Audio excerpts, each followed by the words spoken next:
Hola, Hola, mi nombre es Agostina Córdoba y en esta oportunidad hablaremos de algunos conceptos teóricos asociados a la unidad espacios vectoriales. En particular, definiremos espacios vectoriales, definiremos subespacios vectoriales, definiremos combinación lineal, dependencia o independencia lineal de vectores y a su vez desarrollaremos los conceptos de base y dimensión de un espacio vectorial. En principio vamos a definir a un espacio vectorial como un conjunto no vacío de objetos a los cuales vamos a denominar vectores, en donde podremos definir para ese conjunto no vacío de vectores las operaciones suma y multiplicación por un escalar junto a sus propiedades. Vamos a desmenuzar un poco esta definición y ver qué queremos decir cuando hablamos de objetos o estructuras algebraicas. El conjunto no vacío puede ser de diferentes estructuras algebraicas, como bien digo, los cuales pueden ser vectores, matrices, polinomios, números, funciones continuas.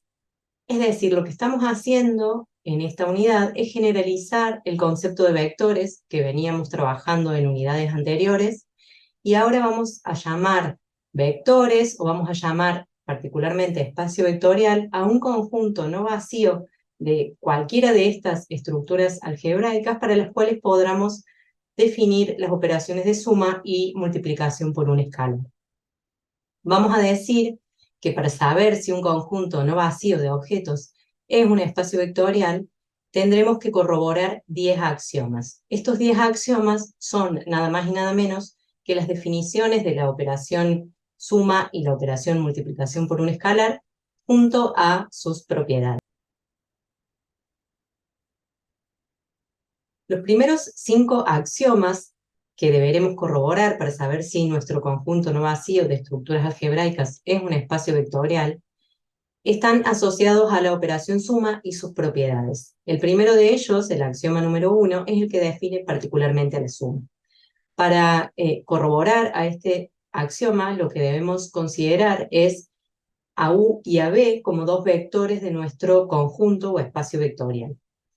Es decir, considerando que estamos ampliando este concepto de vectores con el que trabajábamos al principio de la asignatura, lo que vamos a considerar, por ejemplo, es que si nuestro conjunto de estructuras algebraicas está conformado por matrices de 2 por 2, pues el vector U y el vector B deben ser ambos matrices de 2 por 2 con sus correspondientes elementos.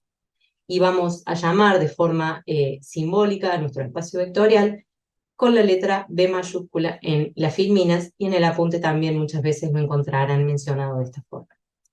Entonces, si U y B son vectores de nuestro conjunto, entonces la suma del vector U más el vector B también debe formar parte de este conjunto B mayúscula. Es decir, si nuestro conjunto está conformado por matrices de 2 por 2, la suma de dos matrices de 2 por 2, U y B, debe dar como resultado una tercera matriz de 2 por 2, es decir, pertenecer al mismo conjunto no vacío de estructuras algebraicas. Este axioma o la definición de suma se conoce como ley de composición interna o ley de cerradura para la suma vectorial. El segundo axioma que deberemos corroborar hace referencia a la propiedad conmutativa de la suma de vectores, es decir, considerando a nuestros vectores U y B que pertenecen a nuestro conjunto o espacio vectorial B, entonces el vector U más el vector B debe ser lo mismo que hacer la suma del vector B más el vector U. Se debe cumplir, como decíamos, la propiedad conmutativa de la suma de vectores. El tercero de los axiomas hace referencia a la propiedad asociativa de la suma de vectores, por lo tanto, en este caso vamos a considerar la existencia de 3 vectores pertenecientes a nuestro espacio vectorial, los vectores V y W, y por lo tanto debe cumplirse que la suma de los vectores U más B más el vector W debe ser lo mismo que la suma del vector U más el vector B más el vector W. El cuarto de los axiomas hace referencia a la existencia de un elemento neutro, es decir, debe existir en nuestro espacio vectorial un vector al que vamos a llamar vector nulo asociado a cada una de las estructuras que estemos considerando. Para nuestro ejemplo de matrices de 2 por 2, El vector nulo correspondiente a este espacio vectorial será una matriz cuyos elementos sean todos 0, iguales a 0. Debe cumplirse para nuestro conjunto que en el mismo conjunto exista este vector nulo, de manera que para cualquier vector u perteneciente a nuestro espacio vectorial B se cumpla que la suma de u más el vector nulo sea igual a la suma del vector nulo más el vector u, es decir, igual al vector u. Se conoce como elemento neutro porque no lo modifica. Es el elemento neutro de la suma de vectores porque no modifica al vector con el cual lo estoy sumando. Y por último, el último de los axiomas es la existencia del inverso para la suma de vectores, de un elemento inverso para la suma de vectores. En este caso, lo que vamos a decir es que para todo vector u que pertenece a nuestro espacio vectorial, debe existir un vector menos u, de manera tal que la suma de u más menos u sea lo mismo que la suma de menos u más u, igual al vector nulo para nuestro espacio vectorial. Volviendo al ejemplo de nuestro espacio conformado por matrices de 2 por 2, el elemento inverso sería una matriz con los mismos elementos de U, pero su signo opuesto. Los restantes 5 axiomas que deberíamos corroborar para saber si nuestro conjunto de estructuras algebraicas es un espacio vectorial se asocian al producto por un escalar y sus propiedades. El axioma número 6 es, por lo tanto, la definición de esta operación, el producto por un escalar, y lo que dice es que si el vector u pertenece a nuestro espacio vectorial y k es un escalar, pues entonces el producto de k por el vector u también debe pertenecer a mi espacio vectorial. Para nuestro ejemplo de matrices de 2 por 2, yo puedo multiplicar a una matriz de 2 por 2 por un escalar cualquiera, y el resultado sigue siendo una matriz de 2 por 2, es decir, que pertenece al mismo conjunto de estructuras algebraicas. Este axioma se conoce como ley de composición externa o ley de cerradura para la multiplicación por el escalar. El axioma número 7 es el axioma que hace referencia a la propiedad asociativa para el producto por un escalar. Para esto vamos a considerar a nuestro vector u, que pertenece al espacio vectorial B, y a k y m, que serán escalares. Diremos entonces que el producto de k por el producto de m por u debe dar lo mismo que el producto de k por m posteriormente multiplicado por el vector u.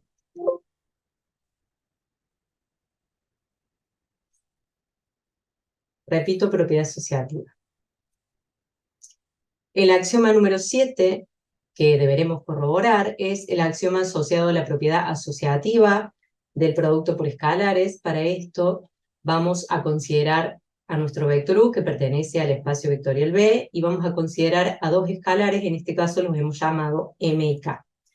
Debemos corroborar que es lo mismo multiplicar acá por el producto de m por el vector u, que multiplicar en un primer lugar al escalar k por el escalar m, y posteriormente multiplicar el resultado por el vector u. El axioma número 8 hace referencia a la propiedad distributiva respecto a la suma de vectores. Es decir, si u y b pertenecen a mi espacio vectorial B y k es un escalar, entonces el producto del escalar k por la suma de los vectores u más b es lo mismo que el producto de k por u más el producto de k por b. El axioma número 9 habla de la propiedad distributiva respecto a la suma de escalares. Para eso consideramos o para probarlo, consideramos a nuestro vector u, que pertenece al espacio vectorial B, y a k y m, que serán escalares. Por lo tanto, la suma de k más m, multiplicada posteriormente por el vector u, debe dar el mismo resultado que el producto de k por u sumado al producto de m. El axioma número 10, el último de los axiomas que vamos a considerar, es la existencia del elemento neutro para el producto por un escalar, y lo que debemos corroborar es que 1, que es el elemento neutro en el caso de esta operación, multiplicado por nuestro vector u, no lo modificará. Es decir, Para todo vector u que pertenece a nuestro espacio vectorial, se cumple que el producto de 1 por el vector u es igual al vector u. Hemos definido entonces un espacio vectorial. Ahora vamos a pasar a definir a un subespacio vectorial. Y para eso vamos a considerar el esquema que tenemos en la figura. Vamos a considerar que el círculo rosado representa a nuestro espacio vectorial B, es decir, nuestro conjunto de estructuras algebraicas que satisfacen los 10 axiomas que desarrollamos recién. Y vamos a considerar un subconjunto de B al que hemos llamado W. ¿Qué deberíamos corroborar respecto a los elementos del subconjunto W para decir que W es un subespacio vectorial de B? Pues lo que tiene que ocurrir es que para W debe cumplirse o deben cumplirse los 10 axiomas que acabamos de mencionar, es decir, debe ser un subconjunto de estructuras algebraicas para las cuales están definidas las operaciones de suma y multiplicación por un escalar y todas sus propiedades. Sin embargo, como W es un subespacio de un conjunto mayor al que hemos llamado B y que nosotros ya hemos comprobado que B es un espacio vectorial, entonces algunos de todos estos 10 axiomas son heredados automáticamente por W. Solamente deberemos chequear 4 axiomas para corroborar que nuestro subconjunto W es un subespacio vectorial. ¿Cuáles son los axiomas que deberíamos corroborar para afirmar que W es un subespacio vectorial? Pues el primero de ellos es el cumplimiento de la ley de composición interna, es decir, que esté definida la suma de vectores para los vectores que componen a W. Si U y B pertenecen al subconjunto o al subespacio W, por lo tanto la suma de U más B también debe pertenecer al subespacio W. El segundo de los axiomas será, por lo tanto, la ley de composición externa o la definición de el producto por un escalar. Entonces, si U pertenece a W, es un vector de W, y K es un escalar, entonces el producto de K por U también debe pertenecer a W. El tercero de los axiomas es la existencia del vector nulo en W. Para poder afirmar que un subespacio de B es un espacio vectorial, un subespacio vectorial, tendremos que corroborar que el vector nulo se encuentra incluido en el subespacio W. Y por último, el cumplimiento de la existencia del elemento inverso, es decir, si U es un vector de W, existirá menos U también en el subespacio W, de manera tal que la suma algebraica de U más menos U me dé como resultado el vector nulo, que también debe pertenecer a nuestro subespacio W. Entonces, corroborando estos 4 axiomas, nosotros estaremos en condiciones de afirmar que el subespacio W es un subespacio vectorial. Para continuar con las definiciones que nos permitirán abordar los contenidos de esta unidad y de las que siguen, vamos a hablar o a definir combinación lineal de vectores. ¿Qué es una combinación lineal de vectores? Vamos a considerar a un vector W siempre teniendo en cuenta, como decía al inicio de este video, que el concepto de vectores es un concepto ampliado que no únicamente implica o representa a los vectores con los que hemos trabajado en las primeras unidades de la asignatura, sino que tiene en cuenta también a diferentes estructuras algebraicas como estábamos haciendo referencia durante todo el video. Vamos a decir entonces que W es un vector, es una combinación lineal de los vectores B1, B2, Bn, si puedo expresar al vector W como el producto de un escalar K1 por el vector B1, un escalar K2 por el vector B2, un escalar Kn por el vector Bn, siendo los K1, K2, Kn escalares. Cuando puedo expresar a un vector como la suma o la sumatoria del producto de un escalar por otro vector, podré decir entonces que el vector W es una combinación lineal de los vectores B1, B2, Bn. El ejemplo más sencillo de combinación lineal de vectores es la expresión cartesiana de los vectores con los que trabajábamos en las primeras unidades de la asignatura. Cuando nosotros expresamos a un vector en su forma cartesiana, lo que estamos haciendo es expresarlo como la combinación lineal de los versores I, J y K. Otra de las definiciones que vamos a considerar en este video es la dependencia e independencia lineal de vectores. Para esto vamos a decir que los vectores, en este caso E, G y H, serán linealmente independientes cuando la única posibilidad de expresar al vector nulo, al cual represento como el vector 0, a partir de una combinación lineal de los vectores E, G y H, es haciendo nulos los escalares K1, K2 y K3. Cuando es posible obtener el vector nulo con coeficientes o escalares distintos de 0, pues entonces diremos que los vectores E, G y H son linealmente dependientes.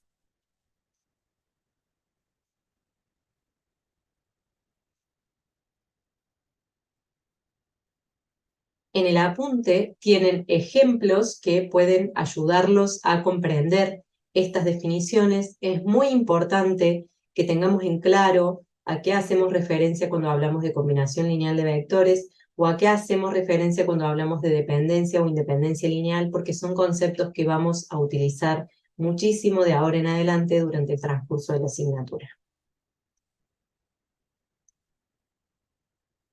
Para continuar con las definiciones, vamos a definir a un conjunto generador. ¿Qué será un conjunto generador?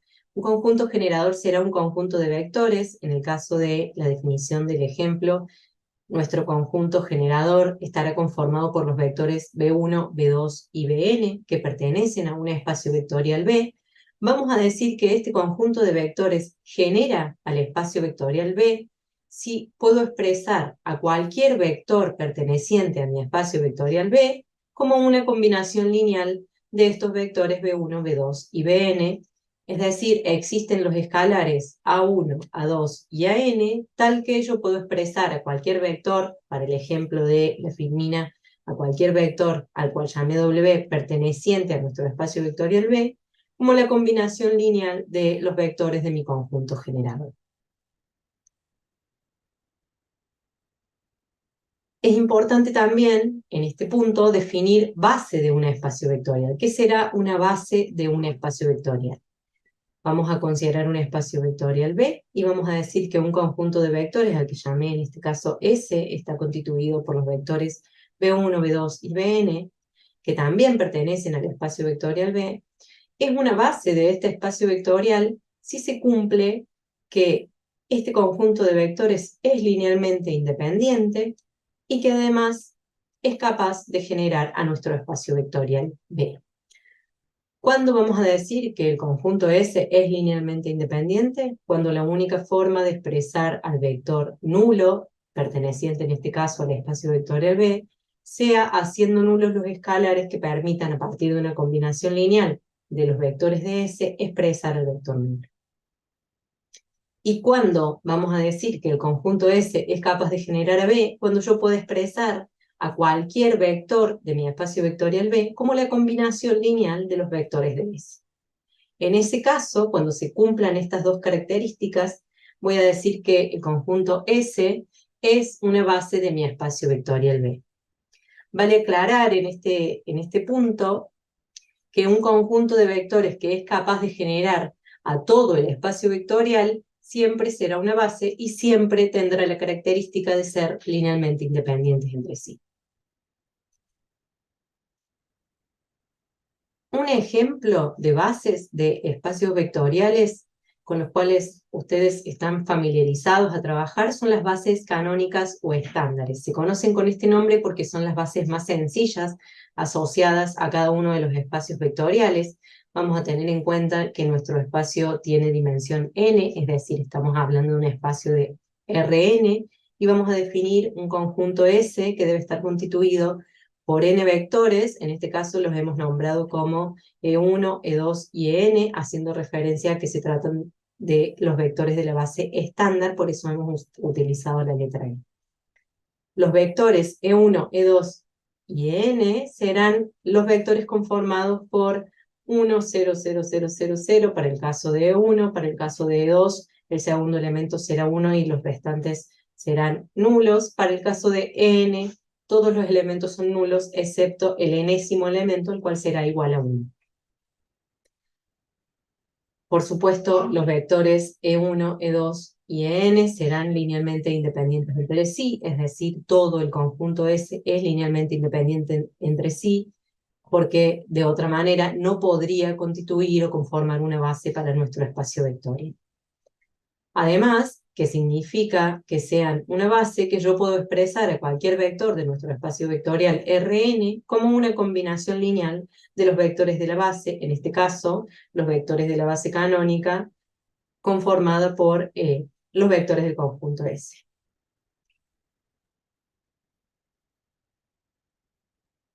Algunos ejemplos de estas bases canónicas o estándares son, por ejemplo, para el espacio vectorial conformado por vectores de 2 dimensiones, R2. Podemos considerar al conjunto S conformado por los vectores E1 y E2, siendo E1 el vector 1, 0 y E2 el vector 0, 1. Un ejemplo de base canónica para R3 es el que se constituye por 3 vectores. El vector E1 es 1, 0, 0, el vector E2 es 0, 1, 0 y el vector E3 0, 0, 1. Y por último, la representación genérica, que es la que acabamos de definir para hablar de bases canónicas o estándares, es decir, para un espacio de dimensión n. Bien, la última de... Voy desde la diapositiva 13. Voy desde diapositiva 13. Otra de las dimensiones a las cuales estamos haciendo referencia todo el tiempo...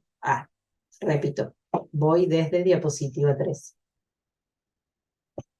La última de nuestras definiciones, a las cuales venimos haciendo referencia constantemente, es la definición de dimensión de un espacio vectorial. ¿Qué es la dimensión de un espacio vectorial? La dimensión de un espacio vectorial será el número máximo de vectores linealmente independientes que puedo tener en un espacio vectorial.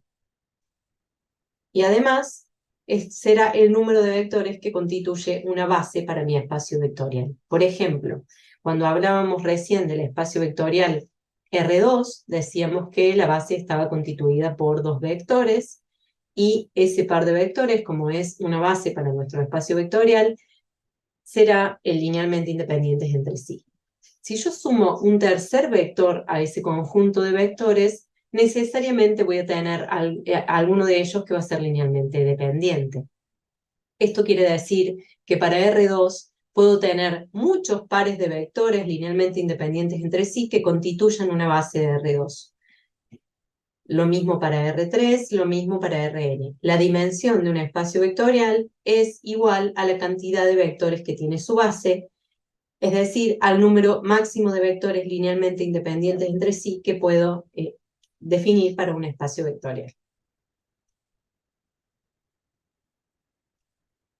Para eso vamos a decir que si S, conformado por los vectores B1, B2, Bn, es una base para el espacio vectorial B, entonces todo conjunto de n vectores será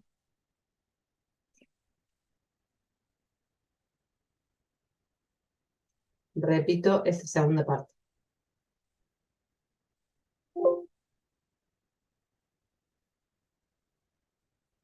Entonces podemos decir que si S es un conjunto de n vectores y es una base para nuestro espacio vectorial B, que será por supuesto de dimensión n, todo conjunto que tenga más de n vectores será linealmente dependientes. Por otro lado, podemos decir que si S está constituido por R vectores, siendo R un número menor a n, y estos R vectores son linealmente independientes entre sí, podremos conformar una base para nuestro espacio vectorial de dimensión n, sumando vectores a este conjunto hasta tener n vectores. Por ejemplo, Si tengo dos vectores de dimensión 3, es decir, dos vectores que pertenecen a R3, dos vectores de 3 dimensiones, puedo, por ejemplo, si tengo dos vectores pertenecientes al espacio vectorial R3, linealmente independientes entre sí, podré sumar un tercer vector linealmente independientes y conformar de esa manera una base para el espacio vectorial R. Vamos a hablar un poco de espacio de renglones y espacio de columnas de una matriz. Considerando todo lo que hemos definido para espacio vectorial, vamos a considerar ahora una matriz, nuestra matriz A, cuyos elementos son los que se encuentran en la filmina, y vamos a hablar del espacio de columnas de A, y vamos a decir que será el subespacio de dimensión M generado por los n vectores columna de A. Es decir, en nuestro caso, nuestra matriz, inicio desde diapositiva 14. Ahora que hemos avanzado respecto a algunos conceptos como el de espacio vectorial y el de subespacio vectorial, vamos a considerar a una matriz A. Nuestra matriz A, en este caso, nuestra matriz genérica, está conformada por n columnas y m filas, y vamos a hablar dentro de nuestra matriz A, o podemos hablar dentro de nuestra matriz A, del espacio de columnas de la matriz A y del espacio de renglones de la matriz A. Para eso definiremos o consideraremos al espacio de columnas como aquel espacio conformado por los n vectores columnas de la matriz A, los cuales cada uno de ellos tendrá dimensión m. Por otro lado, hablaremos del espacio de renglones o el espacio de filas de nuestra matriz, que estará conformado por los m vectores fila de la matriz A, que tendrán dimensión Rn. Es decir, los vectores columnas que formarán parte del espacio de columnas de la matriz A serán los vectores C1, C2 y Cn, es decir, n vectores, columna de nuestra matriz, conformado por m elementos. Y por otro lado, los vectores fila de la matriz A serán m vectores fila conformados por n elementos cada uno. Por ejemplo, vamos a considerar la matriz que tenemos en la filmina. La matriz es una matriz de 2 filas y 3 columnas. Su espacio de columnas, por lo tanto, estará constituido por 3 vectores columna de 2 elementos cada uno, es decir, los vectores columna pertenecerán al espacio vectorial R2. Por ejemplo, en este caso, el ejemplo tiene como vectores columna a el vector al que llamamos C1, conformado por los elementos 2 y 3, el C2, 1 menos 1, y el C3, 0 y 4.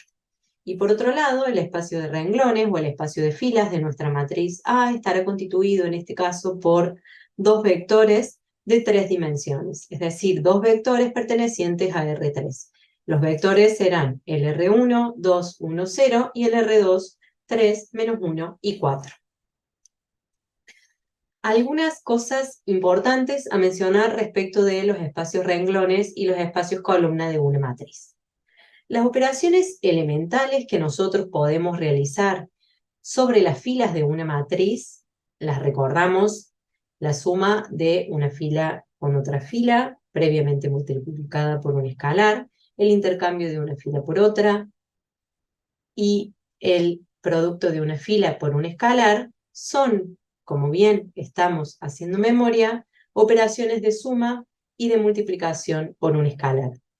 Es decir, si estamos hablando de espacios vectoriales, en este caso el espacio de columnas y el espacio de renglones de la matriz, al aplicar este tipo de operaciones, no voy a modificar el espacio, en este caso de filas de mi matriz. Por lo tanto, diré que las operaciones elementales que puedo realizar sobre los renglones o las filas de una matriz no van a cambiar el espacio de renglones de una matriz. Puedo determinar a su vez una matriz escalonada, incluso puedo reducir por filas una matriz aplicando distintas operaciones elementales de fila, y voy a obtener como resultado de esa reducción por filas o de ese escalonado que estoy haciendo de mi matriz, vectores que constituirán una base para el espacio de filas o de renglones de mi matriz. ¿Por qué? Porque podré, a partir de estos vectores de la base, aplicando distintas operaciones elementales de filas que hemos mencionado recién, volver a obtener los vectores de partida, es decir, esta base permitirá expresar los vectores que pertenecen al espacio de renglones de mi matriz como una combinación lineal de los vectores de la base. Y por último, diremos que los renglones y las columnas de una matriz pueden escribirse de forma vertical u horizontal. Por lo tanto, lo que podemos decir es que el espacio de columnas de una matriz A será igual al espacio de filas o de renglones de su matriz transpuesta. Veamos un ejemplo. Para nuestra matriz A que tenemos en la filmina, podemos determinar que es una matriz que tiene 3 vectores columna de R2, y si hacemos nuestra matriz A transpuesta, veremos que tendrá los mismos 3 vectores fila de R2. Por lo tanto, el espacio de columnas de A será igual al espacio de filas de su matriz transpuesta. Cuando hablamos de espacio de renglones y de columnas de una matriz, podemos decir que, como bien dijimos recién, el espacio de columnas de A será igual al de renglones de su matriz transpuesta. Por lo tanto, si A es una matriz cualquiera, tendrá el espacio de renglones y el espacio de columnas la misma dimensión. Y la dimensión del espacio de renglones y columnas de A se conocerá como rango de la matriz A.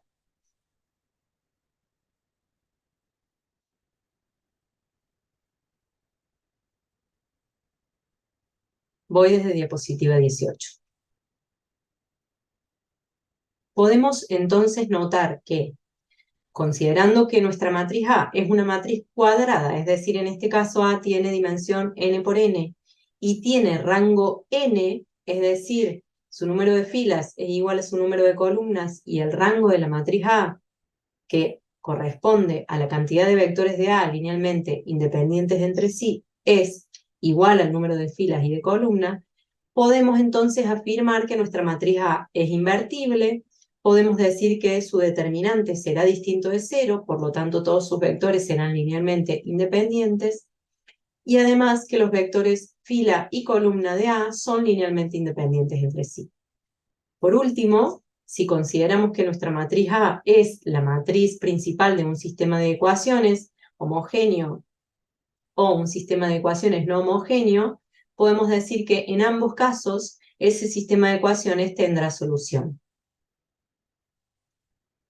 Con esto concluimos los conceptos de este primer video de la unidad de espacios vectoriales. Los espero en el segundo.